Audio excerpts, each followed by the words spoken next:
Hi everyone, happy Saturday. Hope you're doing great. So it's the sixth sober session, and today we're talking about alcohol and beliefs, or as Dave says, misbeliefs.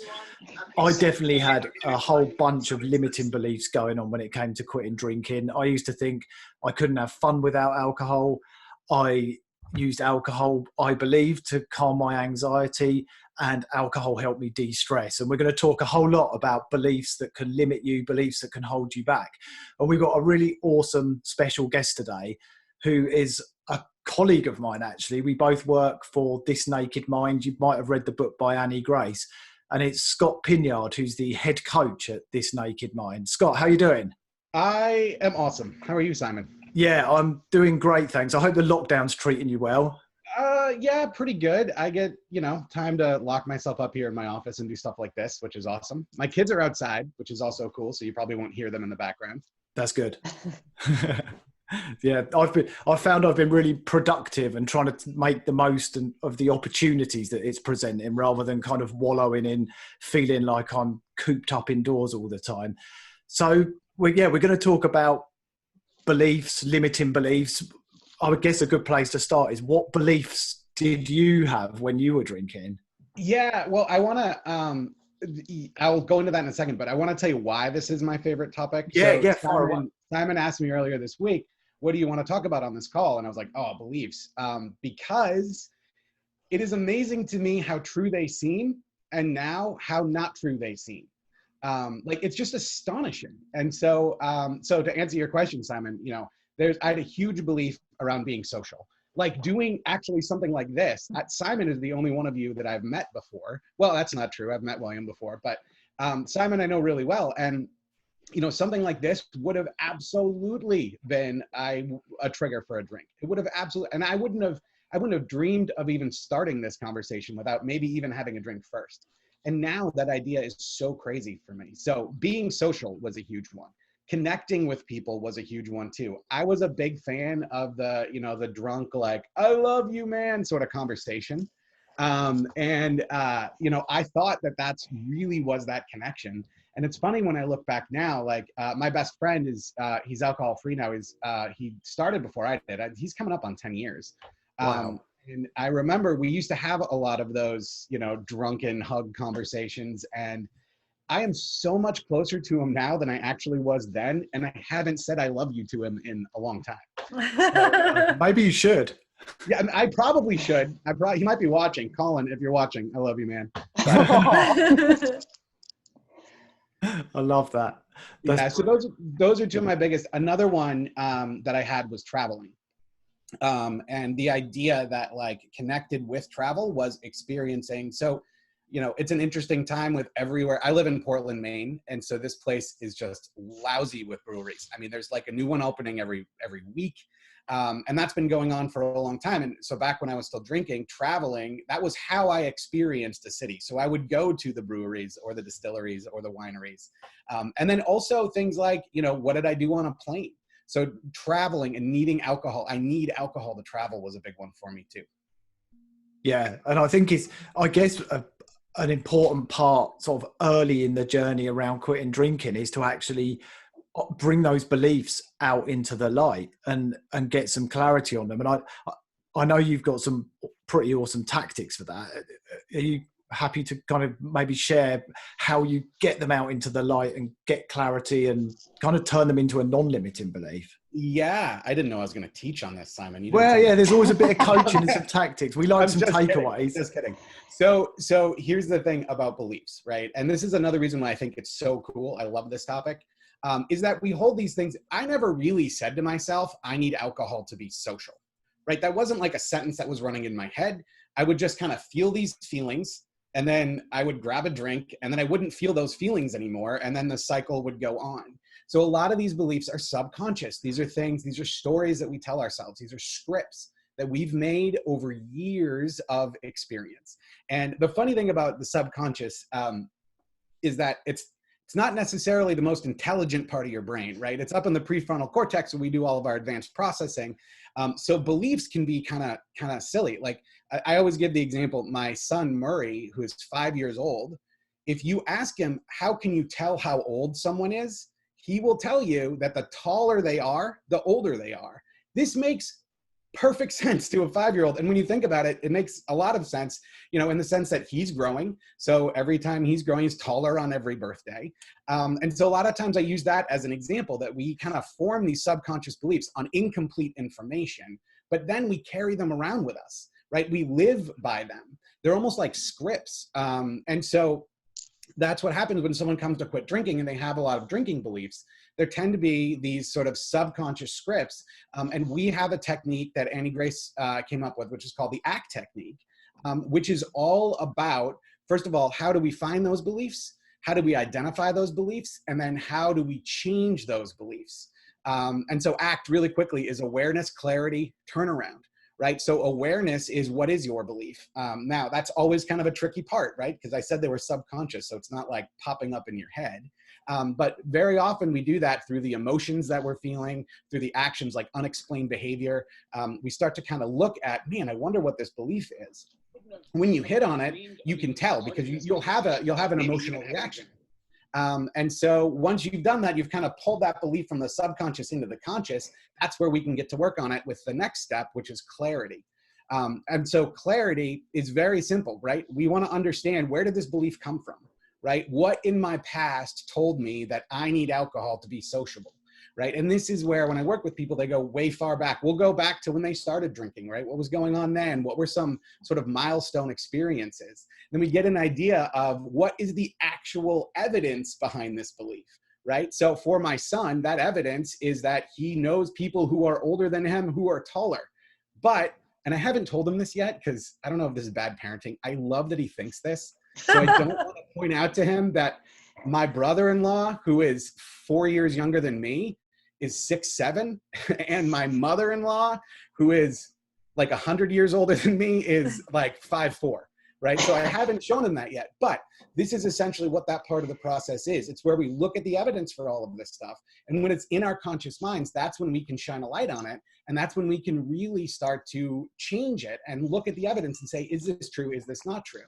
And then we move on to the last section, which is the turnaround. So the turnaround, the T for in ACT, is all about coming up with an alternative belief, right? So what is that alternative belief? So to take it through something like alcohol, I need alcohol to have fun, say, right? And so I'll look back at college, and I'll be like, oh yeah, I had all of this fun in college, and I had spent all this time drunk, and that was like the catalyst, and yada, yada, yada. Then I'll start to say, well, have I had fun without alcohol? And then I'll find all of these other places where I've had fun without alcohol. So the turnaround might be something along the lines of, I don't necessarily need alcohol to have fun, right? I don't actually have to have a drink before coming on here and have fun with you guys. And so that's the sort of technique that we use. There's a little bit more to it. I don't want to go on and on about it. I could, but like that's the technique. And it is amazing to me how using this technique shifted what, for me, this was before it was called the ACT technique, but using these ideas of changing our beliefs around drinking. I tried to quit drinking for over 5 years, and I just quit after quit. You guys know what that's like, right? It's like trying and trying and trying and beating myself up. And it was amazing to me when I finally started doing this, when I finally started trying to figure out what my beliefs were, like how that shifted, and then everything changed for me. So that's the main tactic, Simon. That's the one that. Yeah, no, I really appreciate you sharing it, because I think it's such a valuable thing for anyone watching. And, guys, if you've got any questions either for one of the panel or for Scott, or particularly around beliefs that you might be holding, or if you're struggling to change a belief, then absolutely fire away. And it doesn't have to be about beliefs either. So we'll just go around the panel and talk about how beliefs featured in your sober journey. So Dave, over to you. Right, what I want to say actually to all the guys out there is that we got to think about William. Actually, each week he comes on here, he looks younger. But Simon, you're looking 10 years younger today. What the hell's going on? Well, Like, I shaved my hair especially, and I had a shave as well. Pull my beard down. Scott, pull my beard down, because you look like my younger brother. What's all going on today? I reckon Simon's been having cod liver oil in his tea. Yeah, I've been having Botox. Do you know what my belief that I always used to say to myself is, ever I kind of thought I wanted to moderate, which is like never, was how am I going to sleep tonight without a drink? You know, and as William would tell you, that you have a terrible night's sleep when you have a drink, actually. And there was a couple of times in about 40 years I didn't have a drink. That's where I was with it. And I literally laid there at night thinking, I'm not going to get sleep. I'm not going to get to sleep, because I believed that alcohol was making me sleep. And we all know that we get the 3 o'clock terrors in the morning and how crap that makes you feel. William, you can tell us more about that, can't you? About the 3 o'clock a.m. terrors of waking up. Yeah, certainly, if you'd like. So it's the old, the basic physiological effects of alcohol. So alcohol is a chemical sedative or depressant. So your brain reacts to that by trying to become oversensitive so it can work while under the depressant effects of the alcohol. So when the alcohol wears off, you're left overly stimulated, and that's what anxiety and alcohol-related anxiety and depression is basically. That's what it comes from. It comes from upsetting that chemical balance in your brain. Now, the problem is when you're drinking regularly, like you were, Dave, so your brain is used to that amount of alcohol going into you every day. Now, if you suddenly stop it, your brain hasn't caught up, so you're overly stimulated. So for regular drinkers who then cut out booze, they immediately can't sleep for a few nights because their brain's getting back on an even keel. The 3 o'clock terrors you were talking about, that's essentially when the alcohol you've drunk wears off and that overstimulation kicks in. And that's what it is. And that, I mean, that kicks into a few of our beliefs about alcohol, because it kicks into alcohol makes me sleep. But it also kicks in with alcohol assists anxiety. It takes the edge off things. It makes life easier to cope with. It does the exact opposite. And I think that's the thing with the beliefs. From what Scott was saying, it's totally true. It's not only that it's not true, but often you find it's the complete opposite. Yeah. That was one thing, you know, that idea of just talking about sleep. I remember I used to regularly try to have one more drink so I could fall asleep, which was never actually falling asleep. So when it came to that belief, what I found after I got through those few days of, dealing with having a hard time falling asleep, was that I was actually falling asleep then, as opposed to passing out then, which was a regular occurrence for me. Hey, over to you. Hello.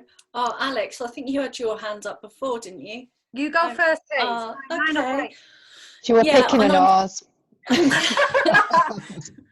When I'm thinking about beliefs, I do think that during my first year of sobriety, it was very much like it felt like a mental battle, and a real key piece in that was that just having a kind of a fighter mindset on, right? It was like, right, I'm gonna make this my enemy. I'm gonna fucking hate it. I'm gonna make it my arch enemy number one. And I like what you said about the kind of looking for the evidence, Scott, as well, because the other thing I think that really changed it was, going back 7 years, a lot of the received thinking was still that there were normal drinkers and then there were alcoholics. And then once, I think it was Jason Vale's book I read that was like calling bullshit on basically all the messaging around it, the advertising, it was like the Emperor's New Clothes, that kind of thing, like we've all been sold this kind of nonsense about it. And so that was really key for me, that those kind of examining, okay, so we're sold it, you can't connect without me, you can't have a high day without me, you can't have fun without me, you know, those key human messages that send our amygdala kind of like, I'm going to be isolated, I'm never going to have fun again, and all that kind of thing. And so I think shifting it almost like, so there's two parts of that. It's like, okay, I look at my own beliefs and maybe my history, my family of origin, some of that and some of those reasons, and then outside, okay, but what is society telling me? And that like little bit of a jigsaw, you know, can be quite powerful. Yeah, that's so true. And the bit about looking for the evidence, I often say to people, be a bit like a defense and a prosecution in a courtroom when you look at your beliefs, and really analyze everything that's going on and how true it is. And sure, there'll probably be some some fors, some against, but normally that belief statement looks a whole lot weaker when you really start digging into it. It's so true. Alex, what did you want to go? Yeah, well, I was going to say just about sort of similar, but with a bit more, a bit less intelligence, I think. I used to just go out and think I was God's gift to everybody. And I'm not talking like, Well, I'm you not are. just talking, but I actually really believed it. Yeah. I know this is true. Yeah, I'm not just talking about like a flirtatious nature where I thought, oh, I feel sexy, I feel good, which I did, by the way, think I would feel sexy and feel good.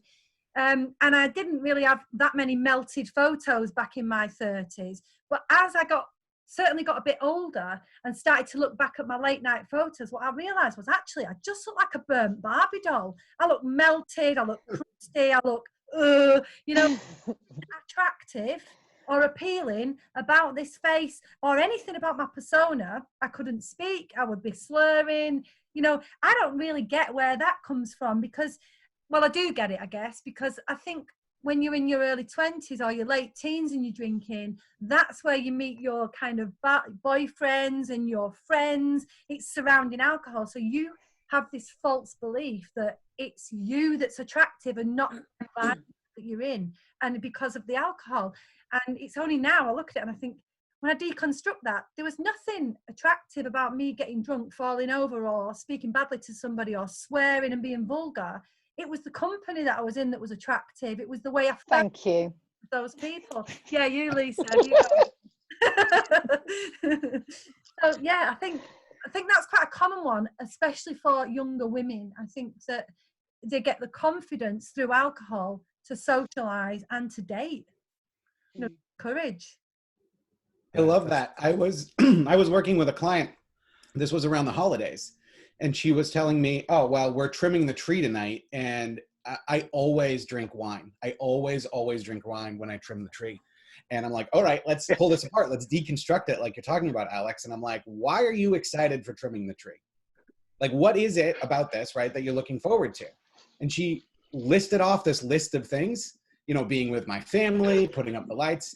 And then wine was at the bottom. I'm like, well, what if that wine wasn't on there? Would you still be excited? She's like, oh, I guess you're right. I'm like, yeah, exactly. It's the event, not necessarily the alcohol. Sorry, I know what Dave is thinking. Dave is thinking about trimming the bush. He totally is. Oh dear.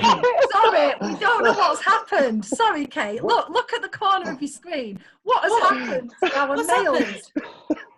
I could see them two going there and it works. My God. Dave, what happened? No, this Scott said, oh, I drink wine when trimming the tree, and it just... I guess I should have said decorating the tree. It's even worse. Okay. Oh, I guess you might be right. Oh, I've only just got what you're being so funny. Right, I understand now. Trimming the tree. Let's get this back on track. Sorry, Scott. Sorry. Yeah, totally fine. We'll apologise for you too. Go on, Lisa. You share about beliefs. We have a comment in the Facebook group about seeing it as a treat, and I think that's a huge thing. It's that thing, and it comes from up here. Saying, I can feel so strong on my sober journey, then I will be blindsided by the desire to drink wine and smoke. Like it's something I really look forward to and I really want to do, even though it makes me feel like shit. Will that ever go? So I mean, I guess the first thing is to say yes, it will go if you can shift your mindset, and if you see, if you can flip it and see all the joys of being alcohol free, and if you can really focus on playing it forward and seeing, enjoying your mornings. But also, I suppose it's as you say with anything, it's like analysing that moment. It's like rituals. So it's like, well, there's obviously something you need at that moment in the day. Like it is that, like, right, okay, I'm getting out of work mode. Like the kids are going to bed, or it's my time, or I get to sort of be my own person again. And that you've made this belief that intrinsically alcohol is part of that. That's something you're looking forward to. But you can switch that to anything. Like it could be, I'm really looking forward to going to bed and putting my PJs on. I'm really looking forward to having a bath. I'm really looking forward to, you know, waking up in the morning and not being hungover. And there is going to be that difficult moment, especially if there's some dependence, where it's going to be quite difficult, and there's going to be some work to do to sort of shift that. But if you hold tight and you just keep adding in things that you love and keep building on treats and keep making yourself feel good about your choice, then that definitely will go. Like, I have no desire to drink ever, and you know, I look forward to that moment in my life being left alone by everybody and not being with my family all the time. But did you just snort there, Kate? Sorry, I really did, didn't I? Oh, I thought that was Alex. But yeah, I think that those sort of beliefs are a treat, and I have that. I mean, very much. I say this every week because I live in France and my husband's French, and we have a wine cellar, blah blah blah. But those things are real, and so I know a lot about red wine. Like, you know, my husband's a connoisseur. We have amazing bottles. They're very expensive. It's very ritualized. It's very much, you know, taken as something very important in French culture. It's not just like drink to get pissed. That's actually seen to be bad and badly seen for people to be drunk. It's very much about this beautiful thing that you're having amazing food and blah blah blah. So there's a lot to deconstruct there in terms of it being a treat and in terms of it being something to value in my life. But it's a dirty drug and I'm much better without it. So can I just add, Mandy, to that? We've got to remember a lot of this idea about it and this wonderful wine and this drunk and this drink and the fun, it's sold to us. And I think, you know, when I found out that basically it's all marketing from the very beginning, I was fuming. That was one of the things that kept me sober, you know. I thought, how dare they? They've tricked me my whole life. I remember the first time I'd moved into an apartment on my own, and I might have said this before, but I bought the magazine Cosmopolitan and I bought a bottle of white wine. And I sat there in my apartment at 17 thinking I was really cosmopolitan and it was the thing to do, and I didn't even like wine then. I taught myself to like wine over the years, and I honeymooned in, you'll say this better, but in Chateau Neuf de Pape.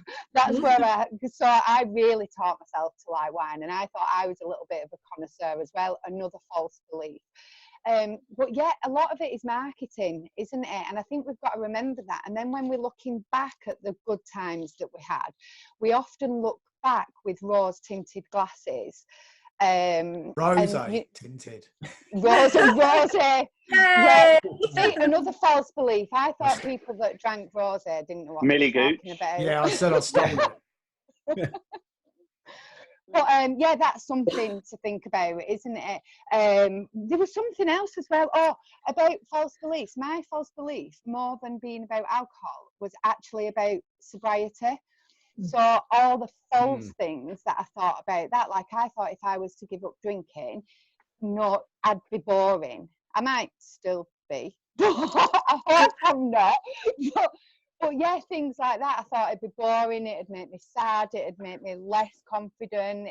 When we do the workplace presentations, we always get people to start with what their idea is about drunk and what they think about the word sober. And it's really interesting, isn't it, Alex, what comes up? And that's really good to get you thinking about what all the false beliefs are. Anyway, that was that.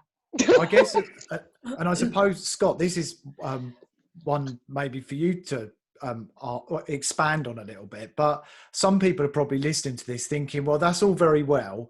I can deconstruct this belief and say, well, I can't have fun without drinking. Yeah, there's been occasions where I did have fun and I didn't drink, or I mean, I drank every day for over 20 years. So I'd have to go back to when I was like 13 years old, which I can't even remember.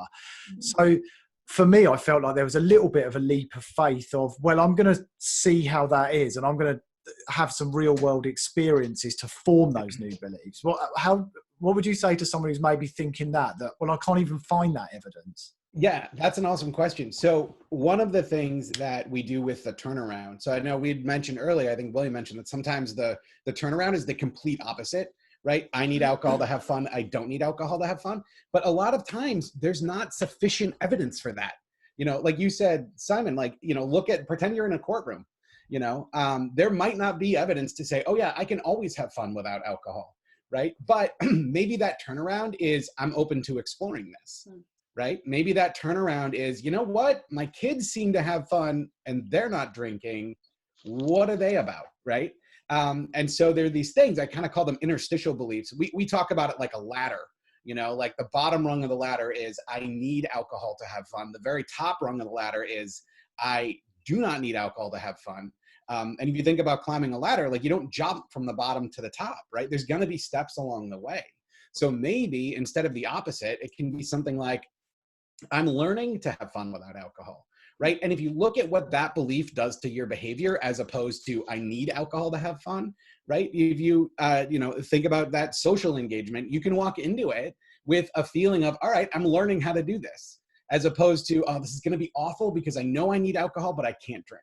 Does that make sense, Simon? Yeah, that makes complete sense. And yeah, and you form so many new absolute true beliefs as you kind of go on the journey, and they just sort of solidify. But I think it's important, you've got to be completely honest with yourself as you go forward. Dave, Yeah, I was going to say, Scott, that when I first gave up drinking, I mean, I was drinking for 40 years. So everything I did was, you know, with a few of them to give me confidence. And I was asked to do a talk in a pub, and it was called Bravery and Belonging. And I've been sober for 9 weeks. So one, it was hard initially to be in a pub to do this talk. 2, I wasn't used to public speaking. And 3, I was never used to doing anything like that without a drink. And I went upstairs to this pub and everyone was drinking. I was sitting there thinking, how the hell am I going to go up there and do this 10-minute, well, it's 15-minute talk about my new sobriety? And I got up there, and once I'd done this talk, I thought that was a real step forward for me to be able to do something without the alcohol, you know. And now I love doing it. I revel in that adrenaline that I get without that numbing thing, you know, and I just love to do it. And it's incredible how quickly you can adapt to not having alcohol. And I just find the more you do things like that, the more confidence you get. And yeah, it's interesting. That's climbing up the ladder, right? That's one of those times. And that's where, you know, as you gather more evidence, right, you can take that next step, whatever, you know, wherever it leads you. And I think one of the things that's important is that you have an open mind about it, right? Like maybe Dave, you would have hated doing that, you know, and in which case you're like, all right, well, that's fine. I don't want to do that right now. And that's such a key thing, is that like with the approach of just being curious and seeing what comes back at us. Yeah. Exactly. Mandy. Yeah, I think it's a really important point, because it's building new evidence, isn't it? And then you can have something to compare it to. You know, it's like, for me, weddings were one of the worst things for me for my drinking. You know, like open bar, people I don't know, that, like social anxiety, maybe ex-boyfriends. You know, that weird kind of mix of people you never really know. And those were some of my still the hardest for me not to get, you know, to get over my shame of those wedding experiences where I was absolutely inebriated. And so, you know, going into my first sober wedding, it was like, okay, this is like big. I don't want that. I definitely don't want to do that, but this is terrifying. And then I did it, you know, and dancing in heels when you're not drunk and you can really dance, and, you know, and it took like, I relate. Really good. Yeah, you feel that, Dave. I I had a couple of good friends that were there, like supporting me, like, come on, Mandy, you want to dance? And I was like, no, I don't. No, come on, you can, you know. So it's really important to have support. But once I got through it, and actually I did see an ex-boyfriend, and I was really honest with him, and he was not nice to me in the past, you know, and I spoke my truth. And if I'd been drinking, I would have like hated myself, because, oh my God, I can't believe I spoke to you about that. And but it needed to be said. And so walking out of that, you know, and waking up in the morning, that feeling was so overwhelmingly incredible and powerful. That was just like, I can do this, like I can do it. And so once you've had that experience, then that's so powerful to build on for the next thing you're going to do. You know, a holiday, you're like, well, I did a wedding, so I can give a holiday a go. And it's that kind of like justifying, as you say, Alex. It's just to add to that, really, Mandy, because you've just made me think of another example where, as a child, I used to stand up on my school stage and sing my heart out and never be bothered at all. You'd get the usual nerves, dry mouth, a little bit of fear, but I'd do it. Then it got to singing karaoke. Yeah, I'm sorry, I admit I was a karaoke singer. But then it got to singing with a few drinks. And actually, when you're not drinking like to excess, it gets to it. So that's straight away where that belief of, you know what, I'm not nervous singing in front of people when I've had a drink, when I've had alcohol, comes in. Did my first sober holiday and sang on karaoke both together. And nerves, it was like being back at school. I did get nervous, but I have to say, after I'd done it, the joy that I felt of doing it far outweighed the need for the confidence to do it. And it just felt like I was a kid again. I was so proud of myself and so pleased that I'd done it. And I didn't need to look at the screen. I was engaging with the audience. I wasn't kind of slurring and making a fool of myself. I was completely present and I was doing it. I was so excited. And I just thought, you know, just as you've said, it's like being a child again and taking yourself through those baby steps to get to the place where I wouldn't flinch next time. I wouldn't flinch next time I had to do that. So it is all about your sober firsts as well, isn't it? Yeah. Kate. I forgot what I was going to say there. Just talk about your glasses, Scots, and how awesome. I was going to say, I love your glasses, Kate. Hey, yeah, you've got great taste. Hello. It was about... Dave, yours are very nice too. It was about the whole, I'm still thinking about the evidence collecting, and I know I sort of tend to, we talk about this on the podcast about putting everything through the sobriety filter, because I don't know if there's some people out there who, I'm like a real big overthinker. So something about this, okay, examine the thoughts, examine the beliefs, can get me in sticky water, because then I can think myself down a cul-de-sac. So there's a couple of things like that. So one thing that I always said is like test every theory like you're putting it through a sober filter. If it conflicts with a sober filter, chuck it out for a bit, because otherwise you might get yourself your knickers in a twist. And one of these things, like this might seem a bit strange, but one of these I call them floaty concepts that float around, and you, like you were saying, you just assume that they're true. And there was some floaty concept about moderation being the holy grail of all of our behavior. And when I started thinking about that, so then obviously it goes back to Aristotle, and it was basically, he was talking about emotions. He wasn't talking about having a poisonous carcinogenic substance that's going to numb out and dirty drug all of your neurotransmitters. But I took that as a reason. I was like, it was ever so extreme not to drink. It'd be much better if I was just perfectly grown-uply moderate about this. But put it through the sobriety filter, that it's bullshit, isn't it? And the other thing that I helped me is someone said to me, don't trust what you think, trust what you know, right? So again, I went, okay, what do I know? Like deep down, I know this is fucking me up like really badly. I can think what I like about it. I can have all the but I know I turned up for this, whatever. I bought this book because I knew I had a problem. I turned up to this coaching call because I kind of knew it was time to call it a day. So I think that there's those kinds of other things that you can employ to cut through some of the radio noise. Does that make any sense? Yeah, totally. You reminded me, Dan Harris has a book called 10% Happier. I'm sure a lot of you have probably read it. And the very first line in that book made me laugh out loud, because the whole book starts with this sentence: the voice in my head is an asshole. And I'm like, yes. Yeah. I love that. Catherine's just said on Facebook what she found surprising in sobriety is it really is the company you're in and nothing to do with the booze.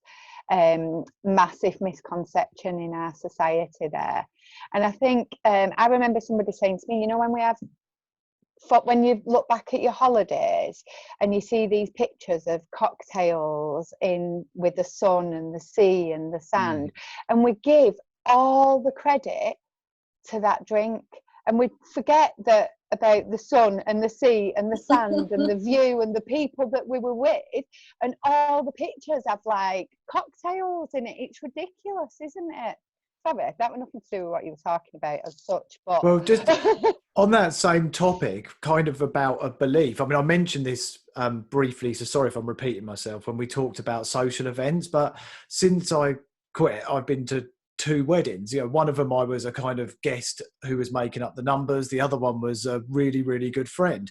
I didn't drink at both of them. One of them was crap because I hardly knew anybody, and the other one we had an amazing time. And it just formed the truth around that belief that an event is good or bad because of the people, the event itself, and those sort of things. The alcohol, it would have still been crap if I'd drunk, and the other one would have still been good. I just would have been pissed as well. And simple, you know.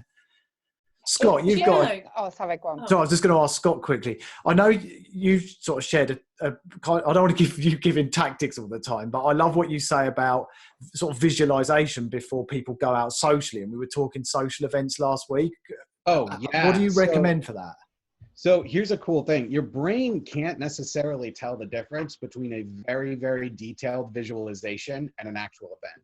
So if you sit down and spend some time like thinking about an event, say it's a wedding. I'm actually going to a wedding tonight on Facebook. It's kind of sad. My cousin's getting married and they were supposed to get married, but I'm glad I'm going to be there. So anyway, but if you sit down and you think about going to this wedding, what I recommend people do is like go through the whole thing. Think about getting ready. Think about getting in your car, right? What are you wearing? What is your partner wearing? What are your kids wearing? Whoever's going to be there with you. Right? Think about driving to the place. Think about getting out of the car. Maybe, you know, first you go into a church and then you go to a reception hall, but just work your way through the whole night. Try to visualize everything, right? What does it look like? And as you do that, you'll start to notice emotions come up. It's really fantastic. And you'll start to see these emotions come up. And that is giving you a little bit of a preview of what's going to happen, right? And so as you think through this stuff, as you do this stuff, you can then visualize yourself going through the whole night without alcohol, right? You can visualize, you know, Uncle Bob trying to bring you a beer 5 times and you saying, please stop, right? How does that feel? And it's a really cool thing because once you've kind of gone through it in that way, it's kind of like what you're talking about, Simon, is like you're getting evidence, even though you haven't actually done it. So visualization is super, super powerful in trying to shift this stuff, especially right before a big event that you're nervous about.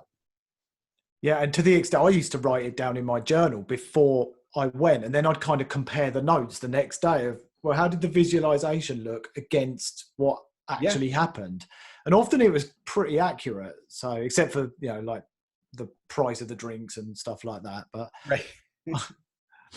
Mandy, did you have your hand up a moment ago? I just wanted to come back to what Kate was saying about moderation being the holy grail, because I think that's probably key and part of everybody's sober journey is this concept that we failed if we can't moderate, and so we get so far and we have this sort of feeling inside us that we think that then it's not working for us, but it's not like, okay, let's get rid of it. It's like, okay, let's work really hard at keeping it in, but in a small amount.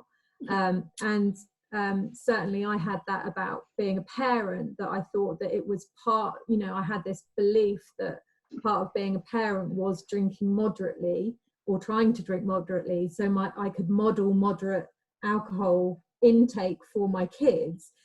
And what's such a wonderful kind of discovery is the choice that I've now given my kids. Like my husband drinks, I don't. They have just a choice about it, to have a conversation and think about it, and that is such a kind of better modeling behavior than moderating or trying to moderate, because it was never possible anyway. So I think that will resonate with a lot of people, and it's like just because it's normalized in society, and it's hugely important and makes a lot of money for companies, and is in every series we watch, every kind of film we watch, it doesn't mean that it is kind of normal to drink alcohol, and you're not abnormal if you just choose to not drink. And so yeah, I just wanted to throw that in because it definitely. I totally agree. I think we all probably tried moderation and just didn't work out for us. It's like part of the journey, and I just found it was just decision after decision after decision, and then the easiest route was actually making one decision never to drink again.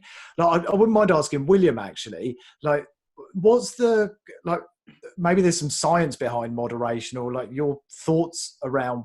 To me, it was a painful experience, but so if we go back again to the basic physiology, that when a drink wears off, you have an unpleasant, anxious feeling. Okay, so that's the alcohol withdrawal. Now, the quickest way to get rid of that feeling is to have another drink. Okay, so that's a conscious thing, but your subconscious works by cause and effect, and if you keep doing the same thing, you will keep doing. So, for example, a sort of an easy example that most people can relate to is driving. So when you drive, you use your right foot to slow the vehicle down. Then if you're in a passenger seat and someone's driving too fast or driving too fast with the vehicle in front, you find your right leg keeps tensing. And all that's an automated reaction, because your brain, over however long you've been driving for, has received the message that if you tense your right leg, the vehicle slows down. Okay, now it works by cause and effect. So how addictive a drug is not necessarily to do with the drug, it's to do with how quickly it ends up in your bloodstream. We feel the effects of a drug when it hits our bloodstream. Okay, the quickest way to feel the effect of the drug is to inject it into your veins. It's straight in there. Okay, inhaling it goes into your lungs and then straight into the bloodstream there. It takes a second or two. And snorting it, I can't remember, it's a few seconds more. Because we drink it, it can take up to 20 minutes to go through our stomach, through the intestine and into the blood. Okay, so an element of addiction is when you subconsciously associate with the taking more of the drug to relieve the withdrawal. Okay, so the quicker the effect is felt, the quicker you associate it. So with cigarettes, you have a cigarette, you have that withdrawal from it, you have another cigarette. As you're smoking it, you can feel the withdrawal being relieved, so you very quickly become addicted.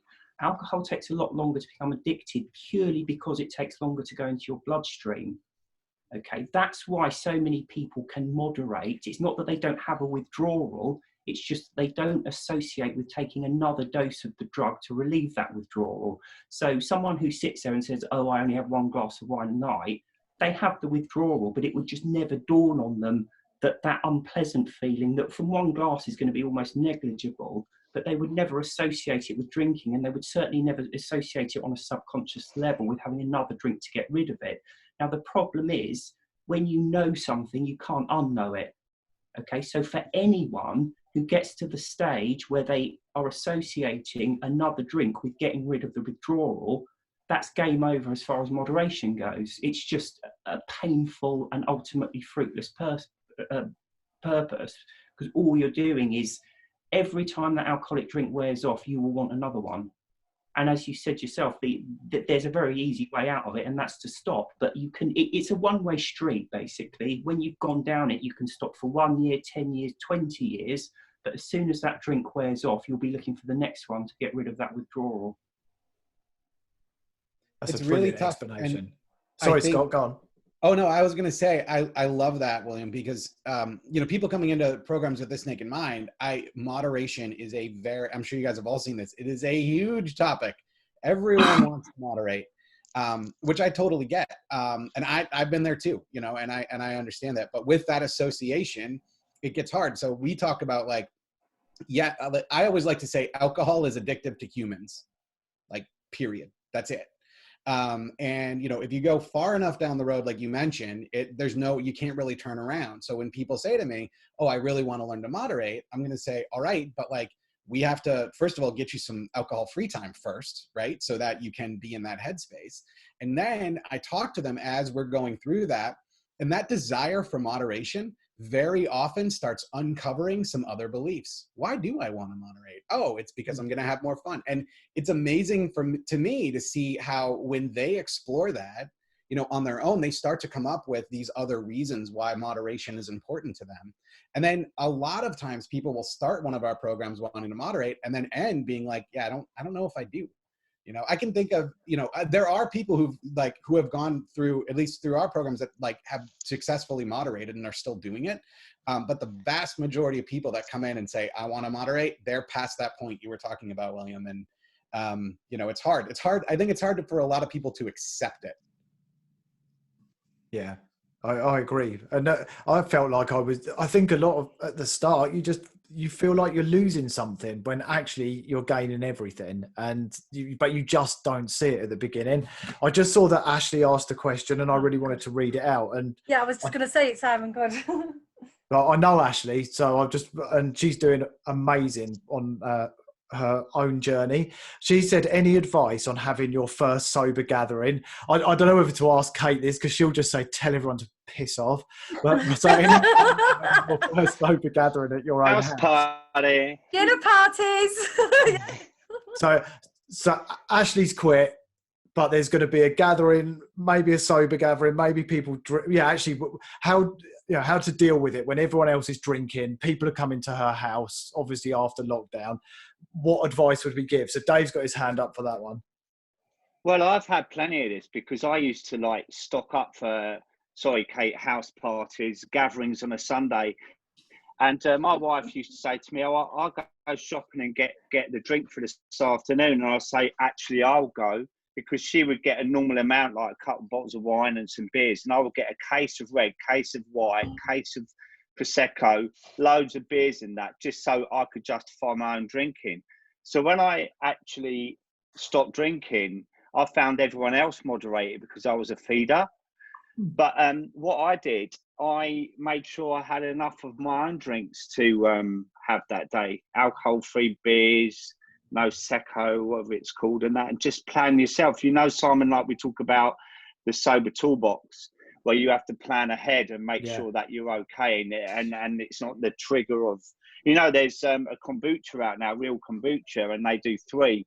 And one's like, and of course it doesn't suit everyone because alcohol-free drinks can be a trigger as well. I must say that.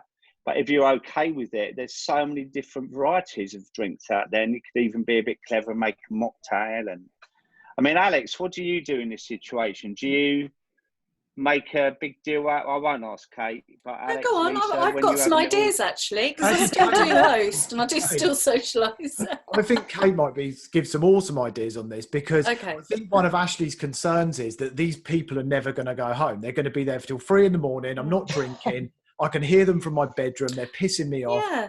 Do you know what we do? Every Christmas we host a party, and we've got musicians, so we host it in the afternoon. We give some idea about when we're thinking of wrapping up. Doing it in the afternoon is a good thing.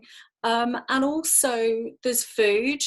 I put my husband in charge of anything alcoholic. I have loads of alcohol-free alternatives, and we have a focus. So we do music. We print out loads of sheets of music, and we all get like a massive, people bring instruments, and we do stuff. I very rarely socialize not with a theme or with doing stuff, because I find it too boring.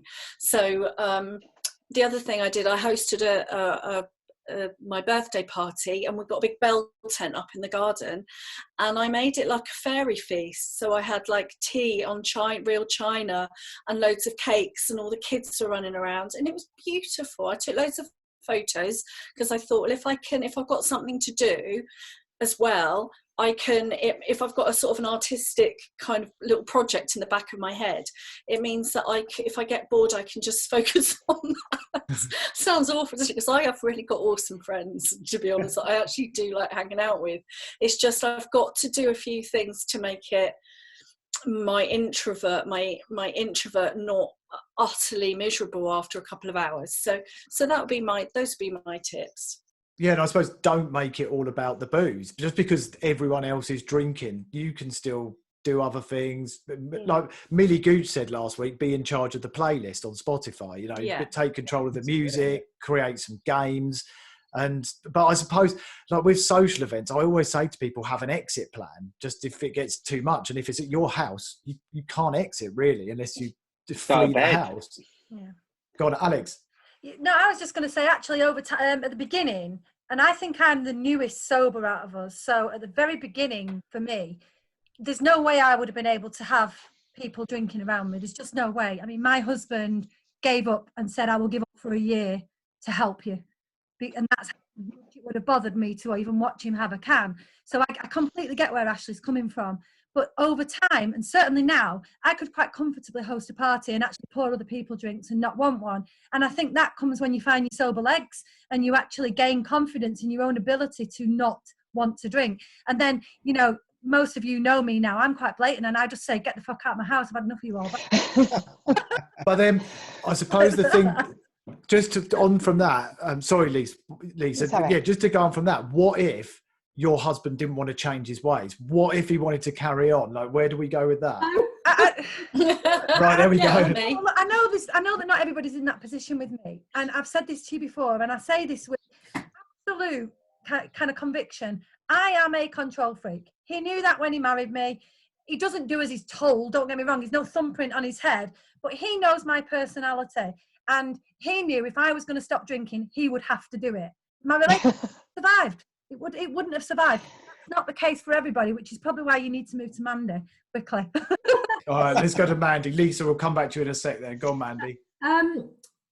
Well, I mean, it's been a long process, I'll say that. Like, it wasn't easy. There's been moments where it wasn't easy, and it was about like really finding my voice, and quite often I would go back to drinking because I found it so hard to be around people that were drunk. So it was about me finding my voice and setting some boundaries around it. You know, for example, if he's going out with his mates and if he's going to come out, you know, pissed, he's going to come back pissed, he sleeps on the sofa, and that's like things like that I wouldn't have done before. I would have like suffered in bed next to him, like him blackout drunk, like whoa, and me like just like frightened and just hoping that, you know, I can sleep a little bit. So it took a lot of confidence to kind of get my voice and be like, you know, this is actually not okay. And so the sort of two main things I have is like, it's not okay for him to be drunk around the kids, and it's not okay for me because I'm an insomniac and I don't sleep very much anyway. It's not okay for him to affect my sleep. So that's basically it. And so other than that, and he, you know, to be honest, at the beginning it was challenging. There were a few challenging times, but he definitely drinks way less now, and it's kind of petered off naturally. And he's more conscientious about it because it's like, well, okay, yeah, I can see that the kids have grown up, we're having open conversations about alcohol, so he can't get away with it in the way that he would have done in the past because they're like kind of aware of it as well. So I think some strong boundaries for you, like self-protect your sobriety. That's what I was going to say to that woman as well. It's like, do you really want to host a party right now? Like maybe there is something to say like, no, I'm not going to do that at the moment. You know, have them around for lunch, or not at all, but protect your sobriety. And yeah, just a few sort of key rules and discuss, because everything was up. I was getting angry with him, but I wasn't explaining why. And so when you kind of actually say like, this is my bottom line, you know, and some relationships don't survive it, but you know, we're out the other side and it's fine. He does his thing and I don't, you know. So. But those boundaries are so important, and I think, you know, it does take a bit of courage to step up and actually be able to say, look, I'm not okay with this. It's not working for me. And you know, I think in most cases partners are supportive and they want to do all they can to help, but it's not always the case. We can't sugarcoat it every time, can we? Lisa, what were you going to say earlier? Sorry. Mine was just about that lady and inviting people around, is to pre-warn people, let them know that it might not be like it used to be. Because I think about this time last year, I hosted a garden party and I kind of had to tell everybody, look, it's not, because I've got a bar in my garden. So it used to have optics on everything. It's now a coffee bar. So I invited quite a few friends round, but I did let them know that it would be very different because, like you, Dave, I was a feeder. So I would stock that bar up. It would have everything in it. So when people did come round, it was very different and it was lovely and it was shorter. But I think if you just let them know beforehand and, you know, like, and ask them to bring what they want to drink, because I said I was really quite strict on that, is I won't be going to the shop buying alcohol because of the marketing and how mad it made me. I'm not going buying it. So if you want it and you want it in my house, you buy it. Yeah. Is that a bit tight? No, not tight than forcing your husband into stopping with you, I don't think. Yeah, that's true. Do you know what, Lisa? I went shopping the other day, and because there's all these queues to get in, so I said to him, "Do you want a bottle of wine?" And she said, "Okay then." And I wanted to say to the cashier, "It's not for me." Yeah, I I'm would. drinking. I felt so bloody awful buying the wine. I just wanted to justify that I'm not drinking it. It's funny, isn't it? I did the same with smoking. When I stopped smoking, there is no way. If some, you know, like if I was going to, because obviously I'd not stopped drinking then. So if I was going to parties and somebody'd say, "Oh, can you pick me 20 cigarettes up?" I'd be like, "No, that's weird. I've stopped because I'm awkward about it. So I wouldn't buy them either." Yeah. Scott's had his hand up. Yeah, no, I wanted to, thank you, Mandy. I wanted to comment on something that you said, because this idea of like being at a party around drunk people, I did this. So within 2 weeks of quitting drinking, I had to give a presentation, a lot like Dave was talking about. And it was at this, whatever. I used to be in an industry where we used to have these conventions, and we had really fancy Chateau Frontenac in Quebec City, like gorgeous place. And there was always the cocktail hour at the end of the day.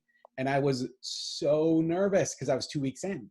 And I didn't know what I was going to do. And now normally in that situation, I was also in sales. So normally in that situation, I would have found someone to hang out with so I could have a couple of drinks before I went in to have more drinks. So I was social and talking and everything. So I wasn't able to do that. So what I decided to do going into it was to observe people and actually watch.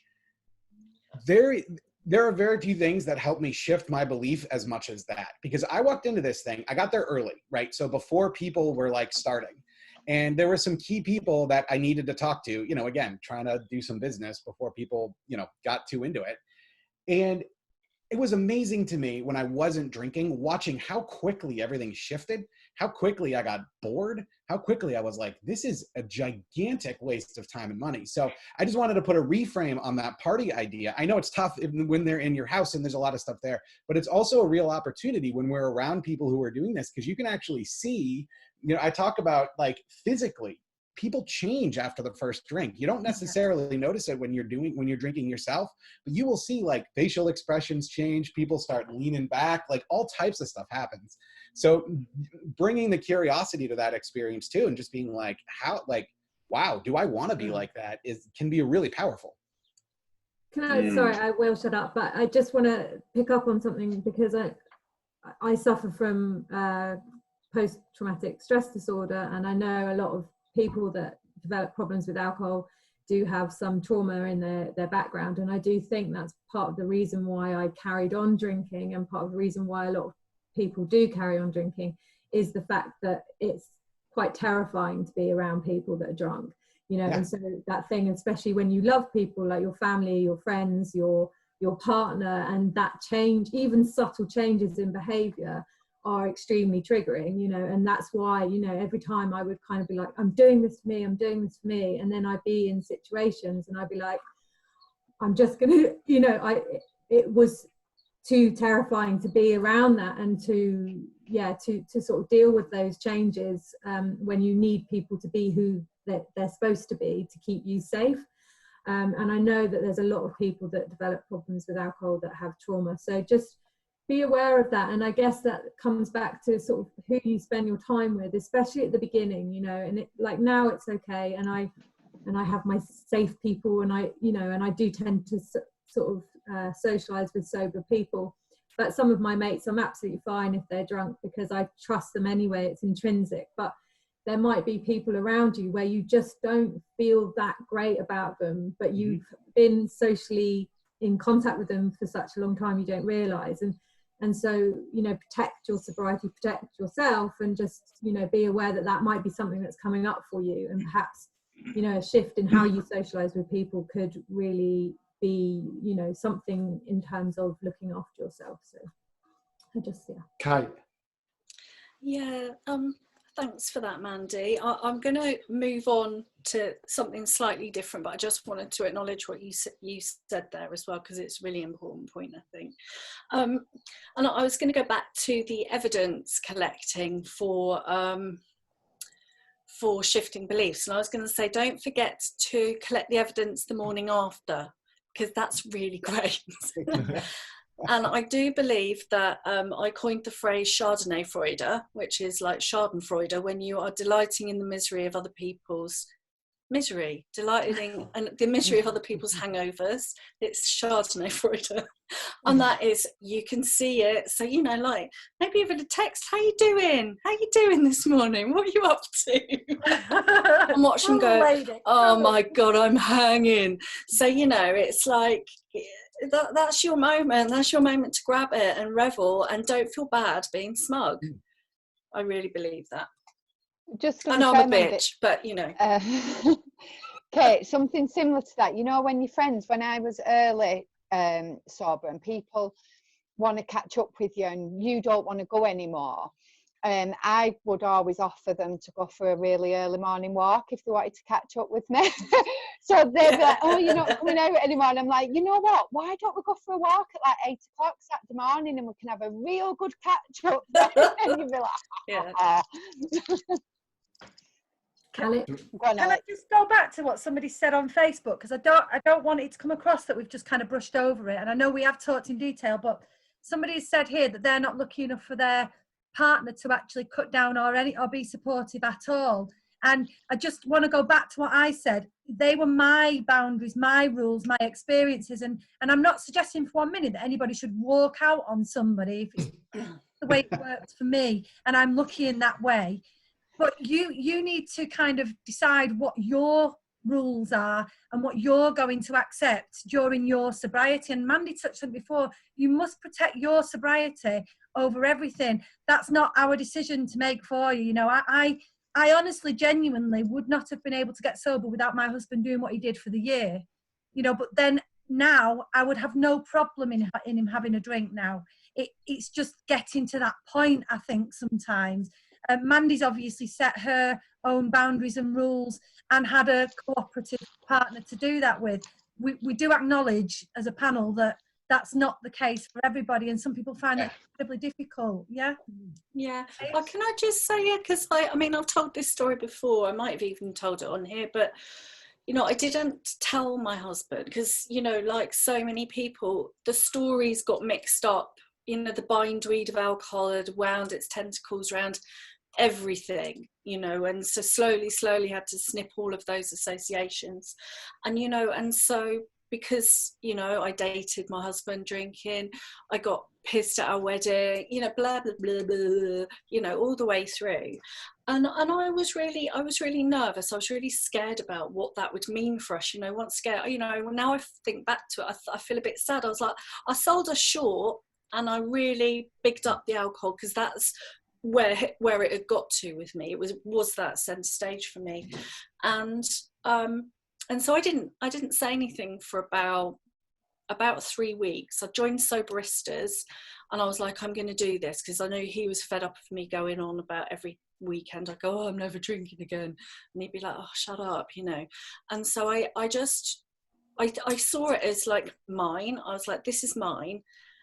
And if it's mine, then no one can wobble it.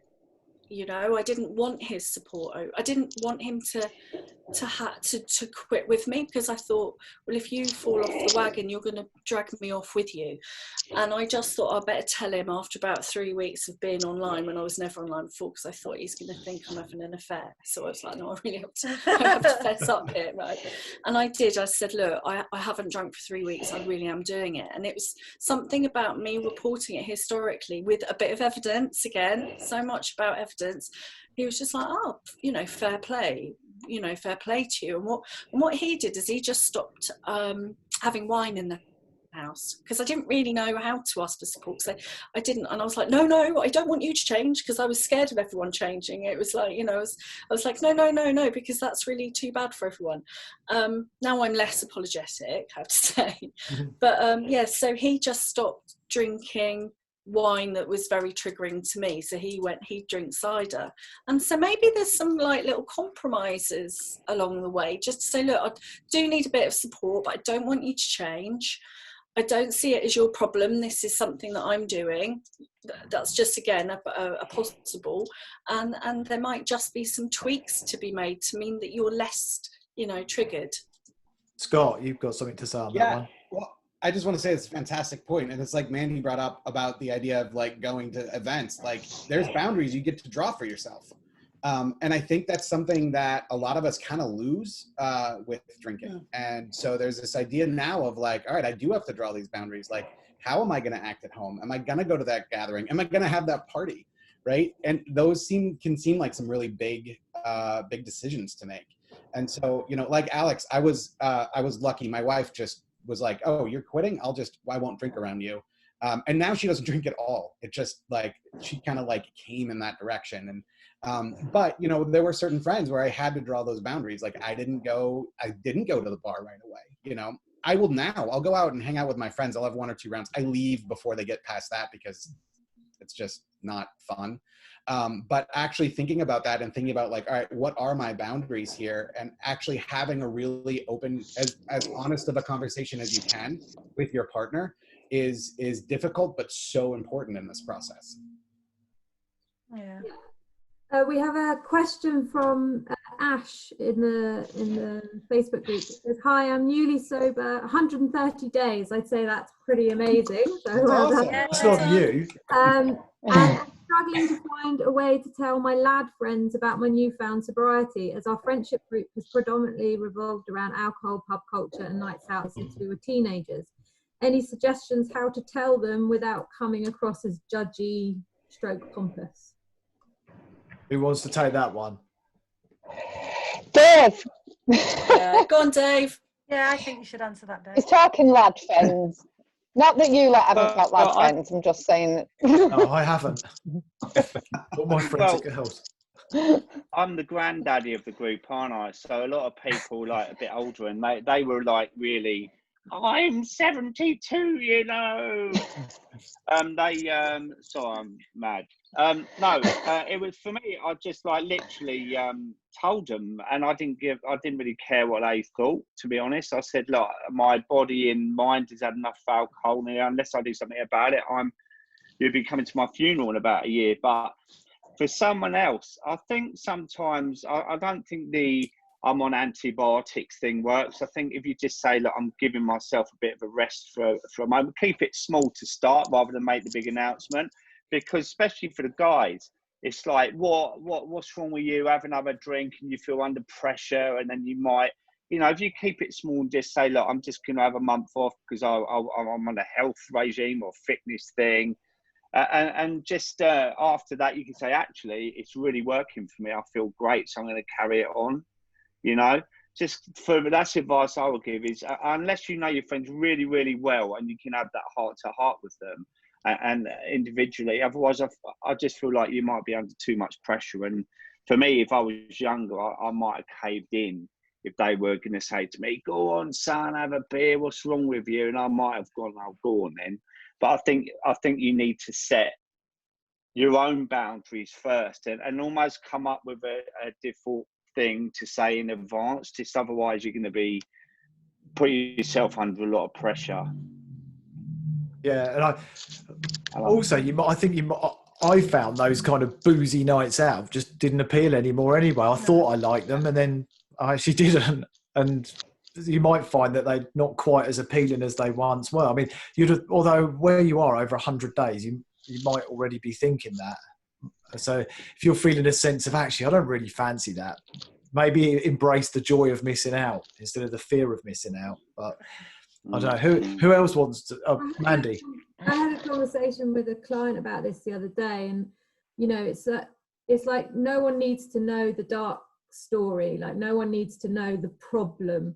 Like you can frame it just like, you know, yeah, I've given up drinking, it's amazing, like I'm doing loads of sport, like I feel really good, and you know, I just wasn't enjoying it anymore, and that's enough. Like I think we talked about this before, didn't we? You have this tendency to sort of roll out our whole story and, you know, just keep it positive and just keep the information to a minimum, I think. Yeah, exactly. It's like my video, why we need to think like vegans. You know, you see someone who's vegan, it's a lifestyle choice. They're not crying in the corner because they can't have meat, can't have dairy. They're like super passionate. They're excited about what they've done. And that's how I am about sobriety. It's like, it's a lifestyle. But you know, it's not such a big deal now anyway when someone says that. You're not fine. 5 years Over ago time, it was so much, but now, I think it's going to get more and more. What does William say?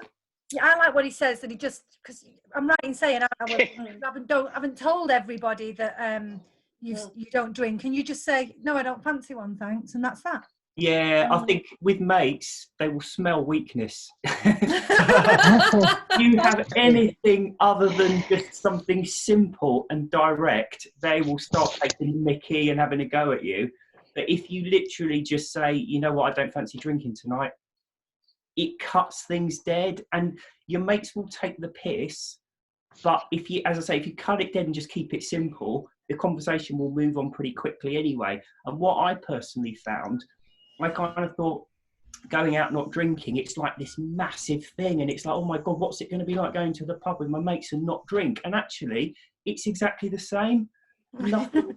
You make it out to be much bigger than it is. And also, I suppose we're all slightly egotistic. You think you're going to go there and you're going to be the topic of conversation all night because you're not drinking. But actually, your mates have got their own concerns and their own things, and the conversation will move on. And especially when they're drinking, because when people drink, they become increasingly incapable of paying attention to what's going on around them. They will have forgotten you're not drinking. And I had a couple of weird experiences. One of them, I was talking to someone and I sort of said, oh, I'm not drinking tonight. And she said, oh, but how come you're not drinking? And I'd met her after I'd stopped drinking. She's never seen me drink. And people were saying, are you not? And I was like, people, when they're drinking, they just assume everyone is doing the same. They don't notice. And I think that's one of the key things of being sober. And I really like it. You're almost like a spy. Going back to what Scott was saying about gathering data, you're like a spy.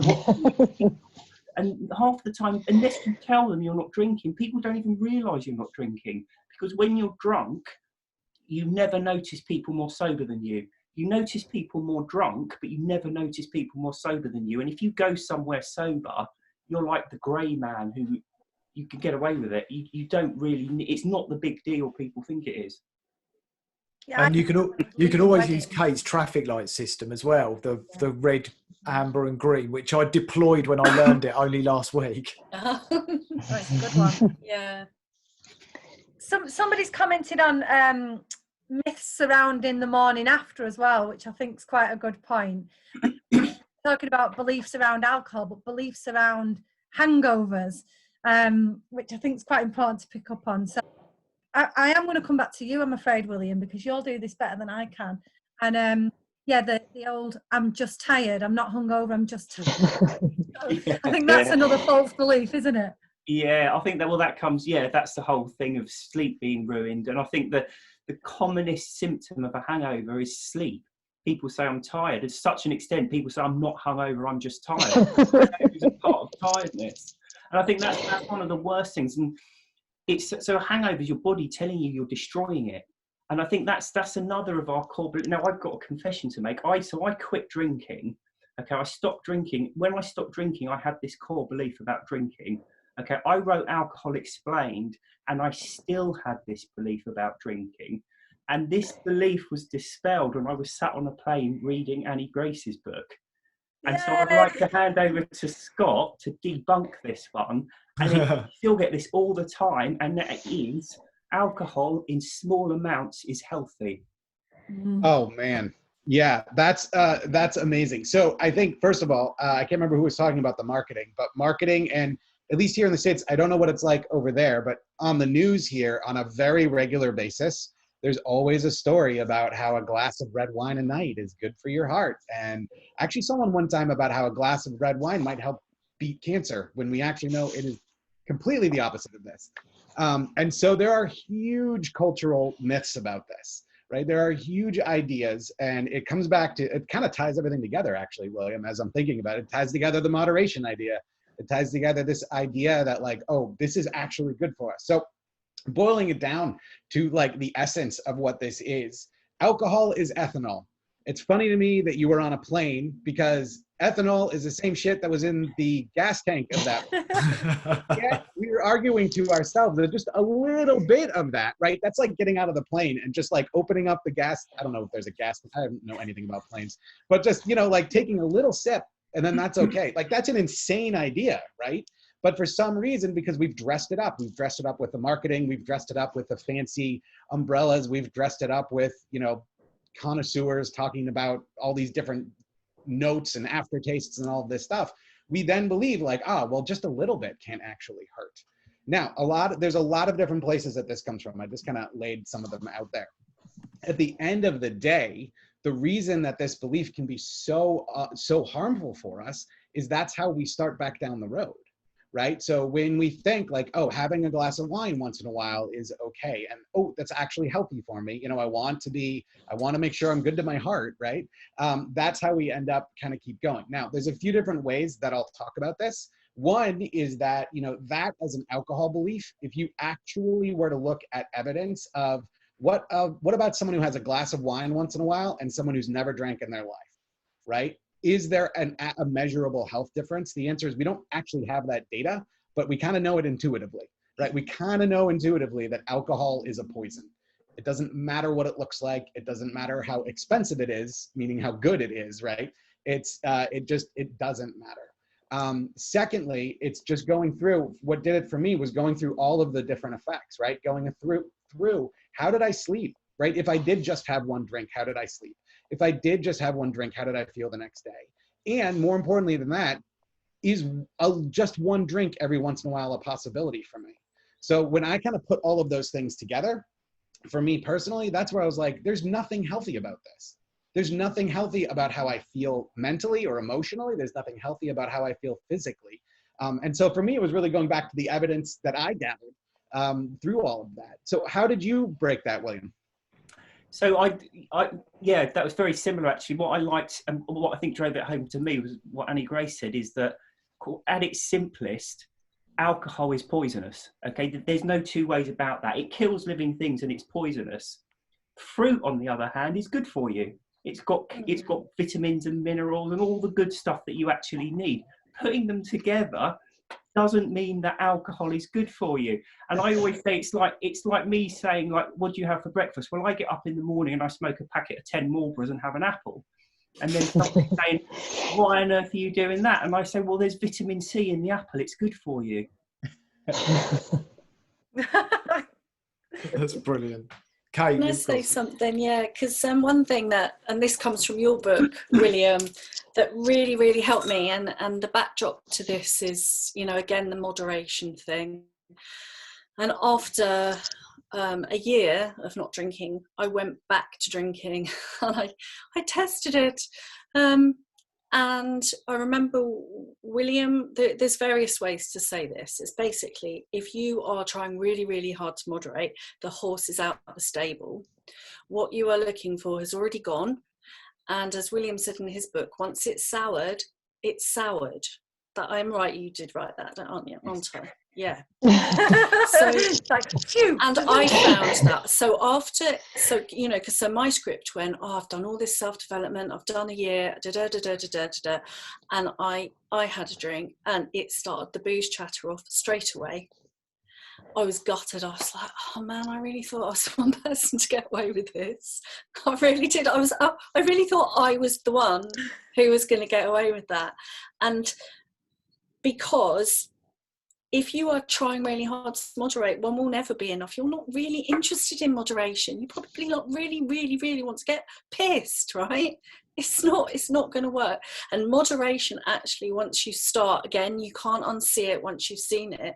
You will be hawking on yourself. Believe me, you will be going, counting the units, hawking on yourself, feeling like a failure, not being satisfied. And it's not enjoyable, and it will never be enjoyable again, because you'll never get enough. And that doesn't mean you're an alcoholic, it just means that you've passed that point. I actually put in my book that people who buy sober books generally can't moderate, which is pretty much the same as what William said. It's true, right? Lisa and I said it yesterday. If you've got to the point of our group, and we did it on a live yesterday, you're not here because you want to moderate, I'm afraid. You're here because you've not been able to do. So, really blunt. Alex says. Yeah, go for it. I've got a couple of questions here. One for William, really short and sweet. How long have you been sober for? 6 years and a bit. There you go. That was from Libby. And then one for Simon that basically says they've been trying out. This is also from Libby. Libby, you're quite a nosy person. Libby wants to know, Simon, she's been looking at your information about alcohol-free drinks and trying them. Do you never want an alcoholic drink? No way. I don't think any of us do. I think if someone offered me like £10 million, I just wouldn't drink one. It's my life. It's been game changing for me. No, there's just no way at all. I'm sure everyone else. Like, is there any sum of money anyone would take for an alcoholic drink here? I don't think there probably is. No. You know, I remember, Simon, my son saying to me, and I was with my husband at the time, who was a very heavy drinker. And he had stopped, but he'd kind of stopped because I had stopped. So he'd done it for me at that time. And my son said, if you could have the most expensive bottle of champagne, like it cost £1 million, would you taste it? And I was like, no. And I remember my husband at the time said, yeah, I definitely. And I knew at that moment that we were on completely different levels. And then I had this conversation with my mum about, because we had morbid conversations like this, like, if you were going to die tomorrow, would you have a drink? And we both agreed, because my mum's now sober as well, that there's no way that we would touch a drink. I think people in the group would feel like that. I bet people who are on this chat now, if we ask for a vote and a bit of a thumbs up, I bet we'll get a load of thumbs up. Thumbs up if you never want to drink again. We sat watching this. It's interesting, isn't it? If you were on death row, like if I was on death row and today was my last day and I knew I was being executed at midday, why would I want to have a lethal injection with a hangover? Surely I want to be present and see everybody there. I don't want to hang out. Enough without having a stinking hangover to make it even worse. That's right. We did a podcast, funnily enough, that was out last Saturday with a man called George that is incarcerated on death row, and he has gone sober. So there's because they can still get their hands on things on death row, but he has chosen to go sober. So it was very interesting, that, actually. So you'll have to listen to it. Yeah, I listened to it. It was awesome. Sorry, who else wanted to go? Dave, did you want to say? Yeah. I was just going to say that a common question people say is, how do you know you're never going to drink again? Because you never know that. Yeah. And on paper, you should actually say, well, I don't know that, but I kind of do. I know that I will never want to drink again, because I've got to this stage in my life now that, you know, we talk about like what I said before to everyone is that I used to look through life like through a straw like that, and now it's like a Hubble telescope. My life has expanded so much now that if I went backwards, I might as well just give up on life, because I just couldn't do it. I just wouldn't want to do it. Mandy. Yeah. Mandy. I think that's part of the most difficult thing, like, you know, about this is it's not the decision, but it's making the decision. And when you make that decision, it's like none of us are going to want to drink again, because that decision isn't an option. Like, it's gone. Like, it doesn't feature in my life, and I've made a life where that decision does not get rocked. Like, that is the anchor of my life. And the difficulty with people that are still stuck in that shouldn't I, moderating, maybe putting it there as a perhaps, that's what's hard.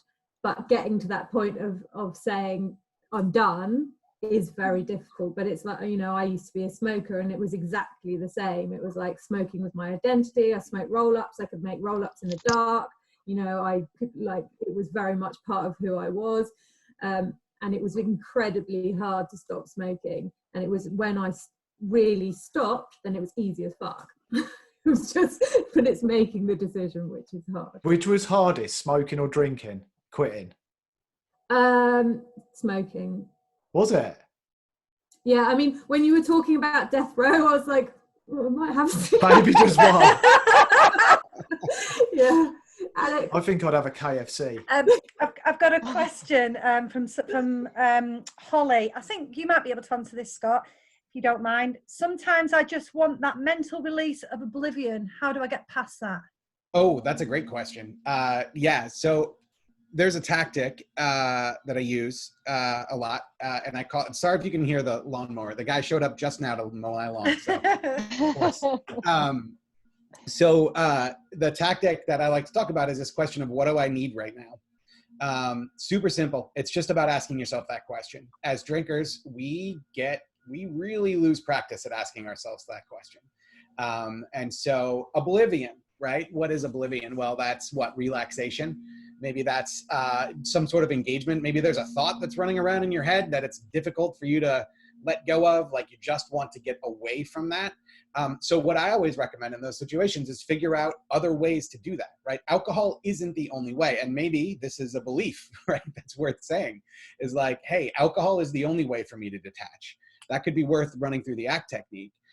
But really kind of getting underneath that idea of oblivion. So the way that I did that when I quit drinking, because I called it detach.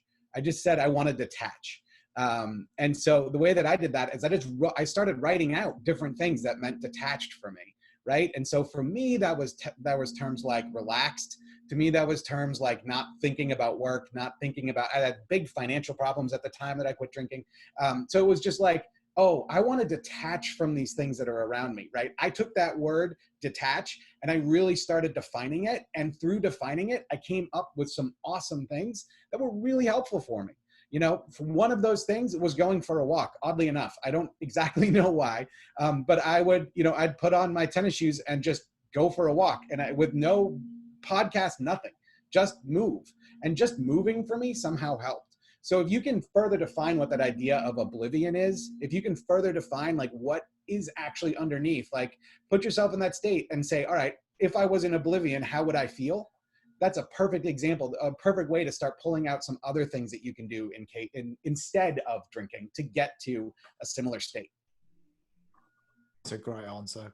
Kate's got something yeah, to say and on there's oblivion. that you just reminded me of, you know, there's something that Mandy and I talk about quite a lot is finding finding your thing, and the state of flow, which is it was Boris no it isn't, it's Mikhaili, whatever he was, who studied post-war survivors and what made them thrive. And this amazing resilience study that basically found creatives really thrived, and part of that was then he deconstructed, and it was the state of flow. So when you are maybe walking, that kind of rhythmic, quite meditative sort of thing, you could be knitting, you could be painting, you could be doing, you know, singing, so doing an activity which engages you, which will give you that mental off switch, maybe what you might be craving. It's different the thing back. Sorry, Scott. Yeah, but go ahead. Yeah, with what Scott was saying as well. Like, actually, I tried to spend some time identifying the things that when I do them, I lose track of time because I enjoy them and I'm so immersed. Like you said, walking. Like if I go walking or running in the woods, I just lose track of time. Often I lose track of myself in the woods and can't get home. But like, actually, what are those things that bring you joy and you just lose time? And, you know, that's where you can find your oblivion, your detachment. Sorry, Scott, go ahead. Oh, I was just going to say, another thing I found is that I needed to do something with my hands. So I started playing the guitar again. I also took up knitting, of all things, but it was that movement, and it just like, that is what helped me. It helped me detach. Alex. That's always got that beard, Dave. I got to be careful and not put it too close, otherwise we have all types of problems. Yeah. Simon, before we finish, are you okay to just answer one question? Because you've been hosting and not really answered anything. So I think Yeah, far away. Your opinion on this. So last one, Libby Beck. So Libby's scared about what's going to happen after lockdown. She said she's coping fine with not drinking now, but after lockdown, she's worried because even though she started her sobriety before lockdown, she'd been drinking for so long. She's in her early 60s and she's worrying how it'll be when she hooks up with a drinking friend. So how is she going to cope with those triggers when we're back to normality, I think is the question, Simon. Well, I think I didn't quite hear. Did you say how long Libby's been alcohol free? No, she said she started it before lockdown. So I'm okay. So maybe 7-8 weeks, something like that, which is amazing. But so I would say by the time lockdown ends, you'll probably actually be feeling even stronger than you might be feeling right now. And you'll probably be feeling more of a shift going on anyway.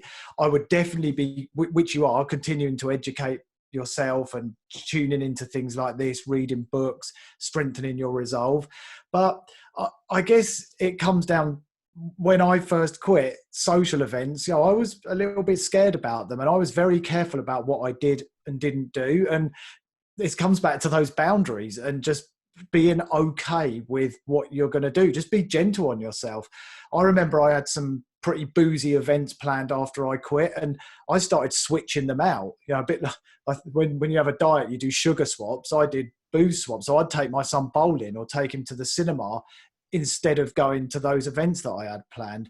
So I would just be really gentle on yourself. You don't need to go steaming into a huge sort of social boozy situation. And even if your friends are saying, let's have a party, let's all drink, you don't have to go. And you can be kind to yourself. And if you do, obviously we shared some social tips around that earlier. And I think, fear and kind of anxiety around things, they do come up. And as I've said before, my belief is the biggest antidote to fear is having a little bit of courage. And sometimes that courage is to actually say no. And sometimes it's to go. It depends. But, prepare. But I think you'll be feeling pretty damn strong by then. Yeah, I agree. Before we go, Barbara's invited us all round for dinner, guys. We all up for that? Yeah, we'll definitely go. We've got how many vegans? We'll let you know our catering requirements. Definitely alcohol free though. Yeah. Anyone else want to add anything? No, and it's been awesome, Scott, coming on. Thanks so much. Yeah, thanks for inviting me. This was a ton of fun. Yeah, I'm jealous of your beard, mate. You can get there one day, Dave. This is a week. So. We'll all work hard on beards for next year. Mine's on its way, don't worry. All happening. Good lighting. Yeah. Oh, thanks again, everyone. It's been great seeing you all again. I love catching up with you all on a Saturday. It's like my therapy, this. I don't know about how you feel, but I love it every week. Look forward to it. So thanks Simon, for hosting. Yeah, no, thanks so much. Thanks again, Scott, and everyone else coming on. It's been brilliant. All right, thank you. You're a legend, Scott. Cheers. Wow.